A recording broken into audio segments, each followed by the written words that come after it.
We have traveled some several thousand miles across the sea from the nation of Doma, in hopes that we might find sanctuary in these lands. Sanctuary, Lady Yugiri?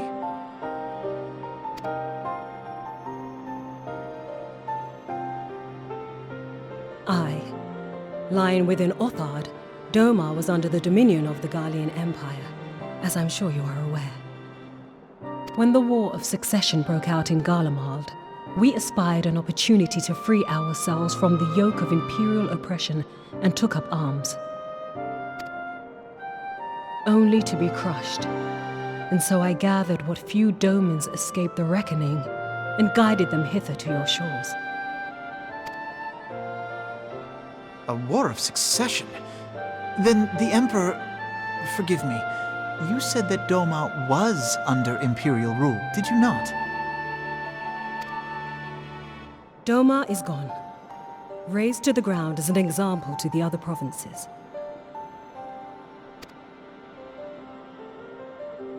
12 have mercy. And your people? On a ship anchored in Vesper Bay, flying borrowed colors.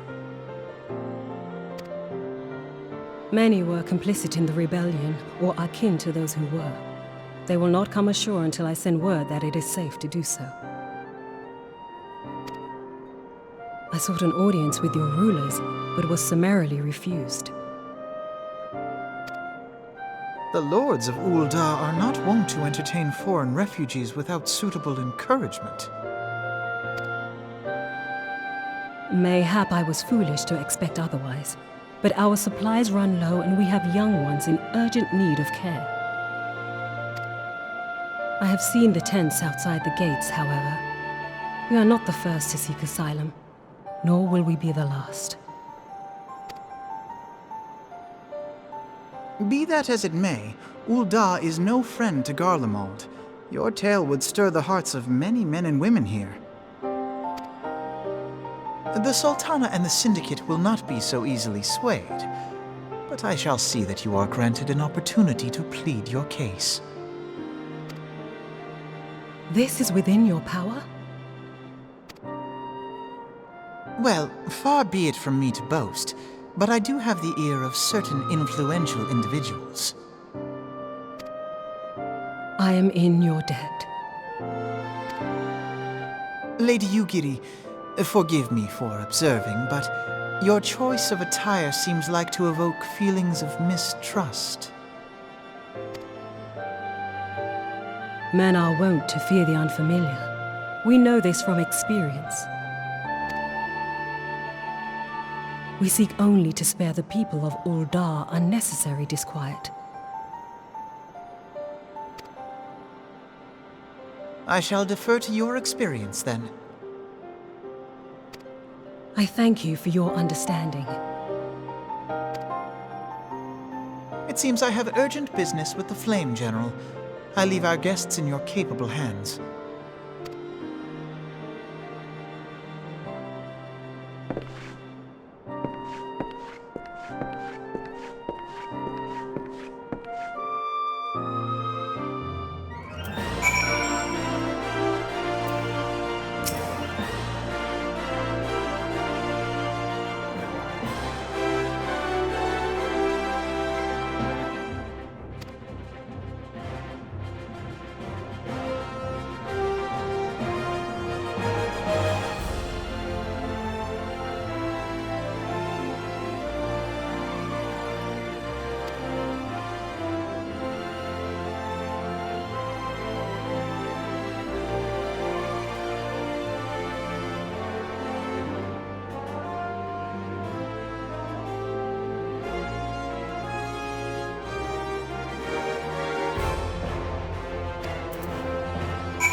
I, Yugiri of Doma, am honored to meet you at last, Your Grace. To mark this auspicious occasion, I should like to present to you the finest treasures our humble nation has to offer. Alas, the circumstances which have brought me here today have divested me of both time and dignity. I come before you as a pauper in direst need of aid, to request that you grant my people asylum. I, Nanamo, 17th in the line of Ul, welcome you to our city. Be at ease, Lady Yugiri. Although I myself have heard the tale of your misfortune, I would ask that you recount it once more for the benefit of the others here present. As you wish, Your Grace. For many years, my nation, Doma, suffered under the yoke of imperial rule, and my people yearned to be free. Thus, when a war of succession broke out in Garlemald, we sought to take advantage of the chaos and reclaim our liberty. Alas, our enemy proved less preoccupied than we had hoped, and our rebellion was put down in the most brutal fashion. Those who survived, how many do they number? More than 200 souls huddle within the cramped confines of our own galleon's hold. Yet this figure accounts for but one of a number of ships which escaped the purge. It is my hope that you will allow us all to dwell within your walls. Should that prove unfeasible, however, I humbly ask that you accept as many of my people as your resources allow. Pray understand, we do not beg a boon, but propose instead an arrangement. We would serve as soldiers or tradesmen until our debt is repaid. What are the Syndicate's opinions on this matter? I, for one, think it's a marvelous idea. Lady Yugiri and her people strike me as an industrious lot, and there are parts of the city which have yet to be fully restored. If they are willing to work, I see no reason not to let them. The head of the Mirage Trust is not known for his generosity. He sees profit in this. I agree. That said, these are foreign refugees. To admit them would require a formal resolution. Shall we call a vote?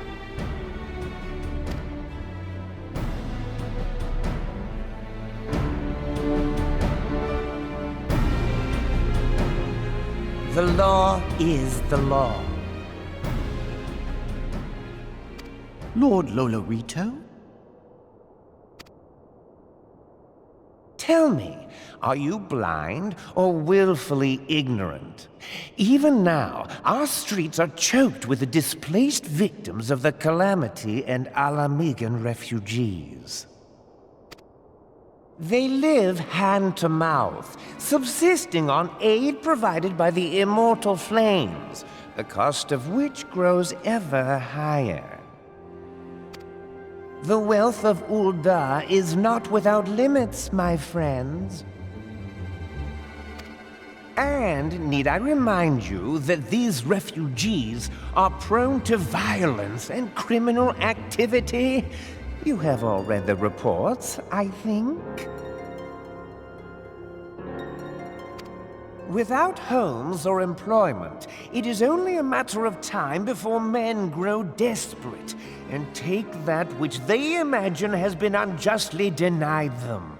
Yet, knowing this, you would have us swell their ranks.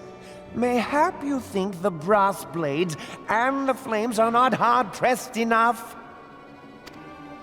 Some say the chairman of the East Aldenard Trading Company passes Gil thrice daily. This may explain how he came to be the wealthiest man in Ul'dah. Or it may simply be that he's ruthless beyond reckoning.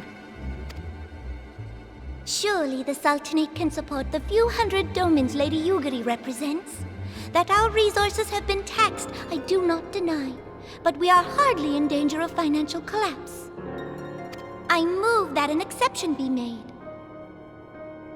An exception, Your Grace? I am suddenly reminded of a similar debate some years ago regarding a number of Alamigan refugees, if memory serves. What were your words that day? Yes. The law is the law. And so our visitors remained in Little Alamigo. Mayhap our wise and benevolent Sultana would be so good as to enlighten us as to which other of our laws should not be upheld. Mind your tongue, Lolorito. My lord, I share your concern for the welfare of our great nation, but we must endeavor to take a longer view. You know as well as I that people can be a resource still more precious than Gil. Precious or not, they were never yet so reliable. And unlike those who frequent your establishment, I have no desire to gamble with my future.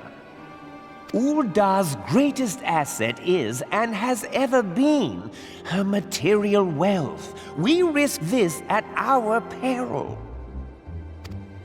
One need only look to Teleji Adeleji's example for evidence of the danger in allowing sentiment to dictate policy.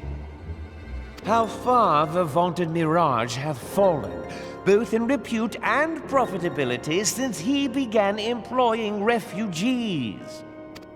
How I choose to conduct my affairs is not your concern, my lord. A proposal has been tabled. Given its urgency, I move we forego further debate and call a vote. To accept the Doman refugees or not. Those in favor, I bid you remain. Those opposed, I bid you leave.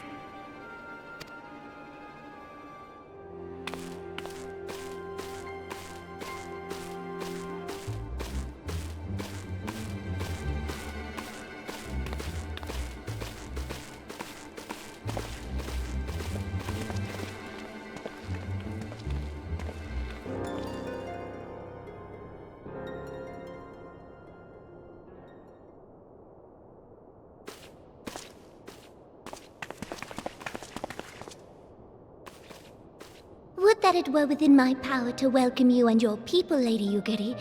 As you have observed, however, my authority in such matters is regrettably limited.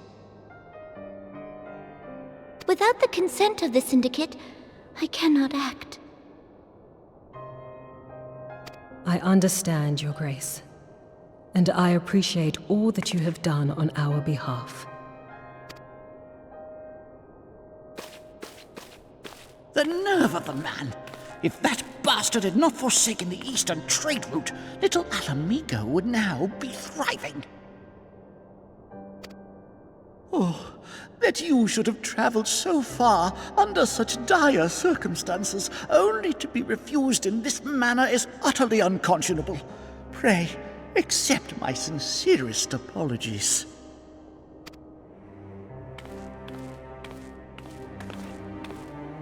Now that the Empire no longer poses an immediate threat, they see little reason to maintain the pretense of unity. The Monitorists have grown especially defiant of late. Lord Lolorito most of all. But this is neither the time nor place for that discussion.